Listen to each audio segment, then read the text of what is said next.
공개된 서류를 봤을 뿐인데 고소 문제가 생길 수도 있습니다. 글을 지웠다고 끝나는 것도 아니고 VPN을 썼다고 해서 반드시 안 잡히는 것도 아닙니다. 그런데 더 문제는 이런 이슈가 커질수록 사실보다 감정이 앞서고 결국 팬들이 선수를 까내리는 방향으로 흘러간다는 점입니다. 지금 커뮤니티에서 퍼지고 있는 페이커 관련 이슈, 법적으로 어디까지가 사실이고 어디서부터 위험해지는지 핵심만 정리해드리겠습니다. 지금 온라인에서 확산된 건 페이커 선수 이상혁 선수의 개인 법인인 페이커 컴퍼니 소유 부동산의 등기 기록입니다. 보도에 따르면 해당 부동산에는 과거 압류 기록이 있었지만 이미 해제 말소되었고 이후 설정됐던 납세 담보도 해지된 상태로 전해졌습니다. 그런데 이 기록이 온라인에 퍼지면서 단순한 사실 전달을 넘어서 각종 해석과 자극적인 표현이 덧붙기 시작했습니다. 그리고 그 과정에서 커뮤니티에서는 게시물을 지우는 움직임도 나타났고 동시에 이런 반응도 나왔습니다. 공개된 서류인데 뭐가 문제냐, 지웠으니 괜찮은 것 아니냐, VPN을 쓰면 안 잡히는 것 아니냐. 오늘 바로 그 지점을 법적으로 정확하게 짚어보겠습니다. 먼저 등기부 등본의 성격부터 봐야 합니다. 정확히는 부동산 등기사항 증명서인데 부동산 등기법상 누구든지 수수료를 내면 열람과 발급을 청구할 수 있는 공개자료입니다. 그래서 많은 분들이 공개문서인데 왜 문제가 되느냐고 생각합니다. 그런데 여기서 중요한 건 서류 자체가 공개되어 있다는 점과 그걸 어떤 맥락과 표현으로 퍼뜨렸는지는 전혀 다른 문제라는 점입니다. 단순히 기록을 확인하는 것과 그 기록에 자극적인 해석을 붙이거나 특정인에 대한 비난으로 연결하는 것은 법적으로 완전히 다릅니다. 결국 쟁점은 공개 자료를 받느냐가 아니라 그 자료를 어떤 방식으로 소비시키고 퍼뜨렸냐에 있습니다. 많은 분들이 거짓말을 해야 명예훼손이 된다고 알고 계십니다. 그런데 우리 법은 그렇게 단순하지 않습니다. 형법 제307조는 명예훼손을 두 가지로 나눕니다. 1항은 사실을 적시한 경우, 2항은 허위 사실을 적시한 경우입니다.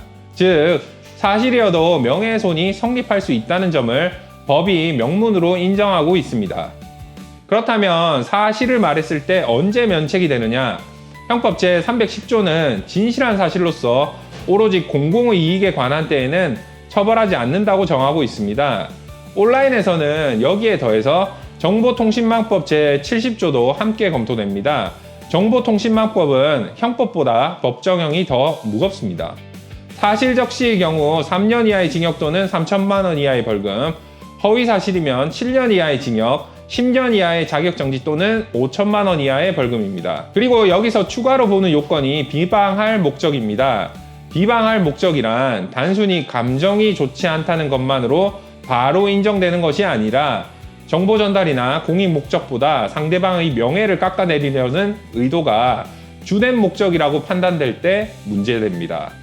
대법원도 공공의 이익이 주요한 동기와 목적이라면 부수적으로 다른 감정이나 사적인 동기가 섞여 있어도 곧바로 비방 목적이 인정되는 것은 아니라고 보고 있습니다. 그래서 실제로 이런 게시물을 쓸 때 문제가 되는 지점은 대부분 여기입니다.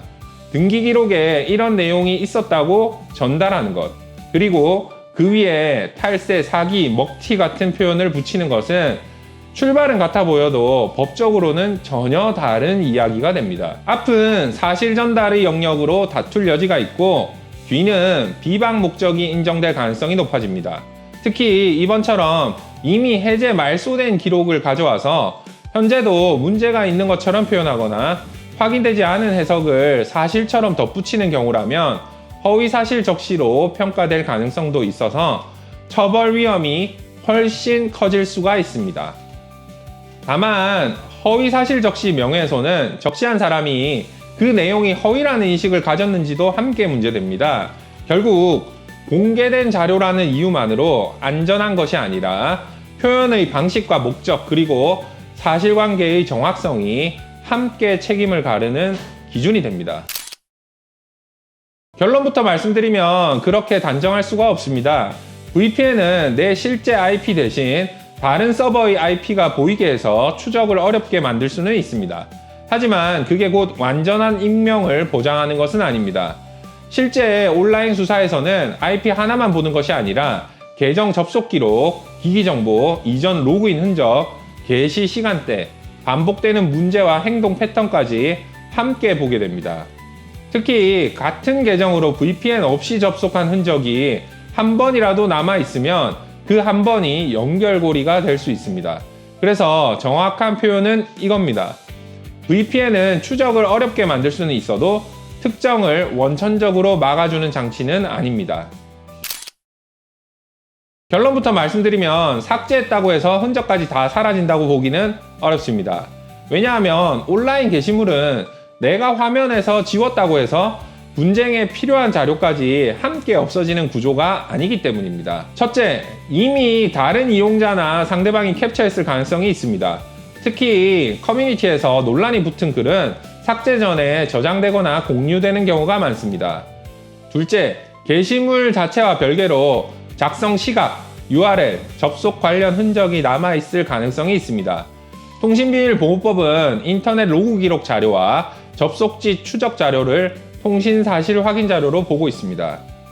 셋째, 커뮤니티마다 내부 보관 정책은 다를 수가 있어서 외부에서 무조건 남는다, 무조건 사라진다고 단정할 수는 없습니다. 다만 적어도 실제 분쟁에서는 이미 확보된 캡처, 게시 시점, 접속 관련 자료, 운영자 측 기록이 문제될 수 있기 때문에 삭제만으로는 안심할 수가 없습니다. 특히 지금처럼 커뮤니티에서 많은 사람들이 한꺼번에 글을 지우는 상황이라면 오히려 그만큼 이미 많이 퍼졌거나 누군가 먼저 저장했을 가능성도 함께 커졌다고 봐야 합니다. 그래서 이 부분은 한 문장으로 정리하면 이렇습니다. 지웠다고 끝난다고 생각하지 마세요. 삭제 후에도 이미 캡처된 자료나 관련 흔적이 남아있을 수 있습니다. 이런 사건에서 반복되는 패턴은 늘 비슷합니다. 첫째, 공개 정보를 가져왔다는 이유로 표현 책임까지 사라진다고 오해합니다. 둘째, 익명 수단 하나만 믿고 표현 수위를 과하게 올립니다. 셋째, 문제가 커지면 삭제로 끝낼 수 있다고 생각합니다. 하지만 실제로는 공개 여부보다 표현의 수위와 목적이 중요하고 익명 수단보다 다른 흔적이 더 문제될 수 있으며 삭제보다 이미 남아있는 자료가 더 중요하게 작용할 수가 있습니다. 그래서 이런 이슈일수록 팩트와 평가를 분리하는 태도가 가장 중요합니다. 이번 이슈에서 꼭 기억하셔야 할 주의사항 3가지를 정리하겠습니다. 첫째, 공개 자료라는 말이 면죄부가 되지 않습니다. 등기부 등본은 누구나 열람할 수 있는 공개 문서입니다. 그런데 그것을 봤다는 사실과 그것을 특정인을 향한 비난의 근거로 쓴다는 것은 법적으로 전혀 다른 이야기입니다. 공개 여부보다 표현의 수위와 목적이 책임을 가릅니다. 둘째, VPN과 삭제는 보험이 아닙니다. 익명 수단을 믿고 표현 수위를 올리거나 문제가 커진 뒤에 삭제로 끝낼 수 있다고 생각하는 것, 둘 다 위험한 판단입니다. 이미 이 영상에서 설명드린 것처럼 추적 경로는 IP 하나에서만 나오지 않고 삭제 이전에 확보된 자료는 분쟁에서 그대로 살아있습니다.